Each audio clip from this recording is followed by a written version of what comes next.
কিন্তু আমি বলছি আমরা কেন লড়াইটা করছি? ছাত্র জনতা, রাজনৈতিক দল তো 17 বছরে এই ফ্যাসিবাদের পতন ঘটাতে পারে নাই।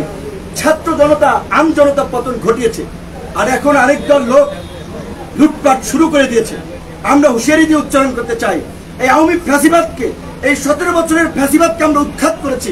আজকের এই নব্য লুটপাটকারীদেরকেও আমরা কিন্তু বাংলার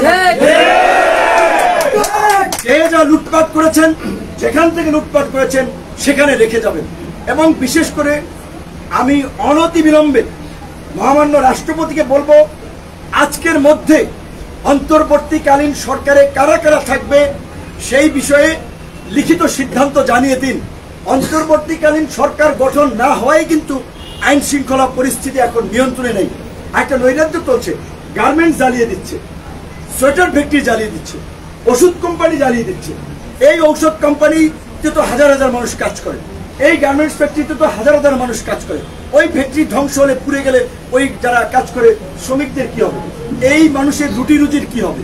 তো কাজী আমি বিশেষ করে আইন শৃঙ্খলা বাহিনীর যারা মাঠে আছেন, সেনাবাহিনী সহ তাদেরকে বলবো, আম জনতার সাথে সমন্বয় করে, আম জনতার প্রতিনিধি নিয়ে এই সমস্ত অগ্নিসংযোগ, নাশকতা, লুটপাট যারা করছে তাদেরকে আপনারা রুখে দেন। আমরা সব ধরনের সহযোগিতা করব। আমরা একটা দৈত্য দানব হটাইয়া আর একটা দৈত্য দানবকে ক্ষমতায় আনার জন্য, সরকারে বসানোর জন্য জীবন দেই নেই।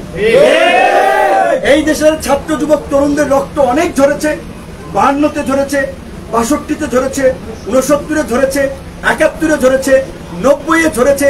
গত 17 বছরে সাবেক কোন এমপি, সাবেক কোন মন্ত্রী, কোন আমলা রাজপথে পুলিশের গুলিতে মারা যায় নাই, ওইভাবে গুম হয়নি।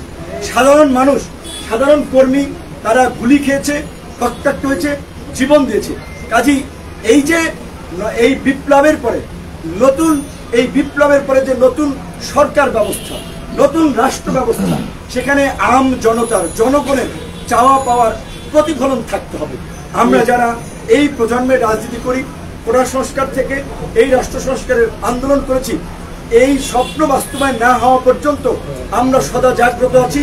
এবং আমাদের অনুসারীদেরকে আমরা পরিষ্কারভাবে বলতে চাই, যার বিরুদ্ধে একটা প্লেট কিংবা 2 টাকার সুতেও যদি লুটপাটের অভিযোগ পাওয়া যায়, তাকে আমরা নিজের আইন শৃঙ্খলা বাহিনীর হাতে তুলে দেব। সারা দেশে গণ অধিকার পরিষদ, অন্যান্য রাজনৈতিক দল, যারা বিরোধী রাজনৈতিক দল, তাদেরকে অনুরোধ করব, আপনারা নেতা কর্মীদেরকে শান্ত করুন। কারা কি করছে ইতিমধ্যেই কিন্তু সমস্ত ডেটা আমাদের কাছে চলে আসছে, সাংবাদিকরা জানে। এই লুটপাট নৈরাজ্য চলতে দেব না, আমরা দেব না, আমরা পরিষ্কারভাবে বলছি। কাজে এত পুলকিত হওয়ার কিছু নাই। কিন্তু মহামান্য রাষ্ট্রপতি মহোদয়কে বলবো, এই যতক্ষণ পর্যন্ত না সরকার গঠন না হয়, উপদেষ্টারা নির্দিষ্ট দায়িত্ব বন্টন না হয়, ততক্ষণ পর্যন্ত আইন শৃঙ্খলা পরিস্থিতি নিয়ন্ত্রণে আসবে না। এই উপদেষ্টা পরিষদ গঠন করেই বিভিন্ন জায়গায় রাজনৈতিক দল, নাগরিক সমাজ, গণমাধ্যম কর্মী সকলের সমন্বয়ে জেলায় জেলায়, উপজেলায় উপজেলায় কমিটি করে এলাকার পরিবেশ রক্ষা করতে হবে।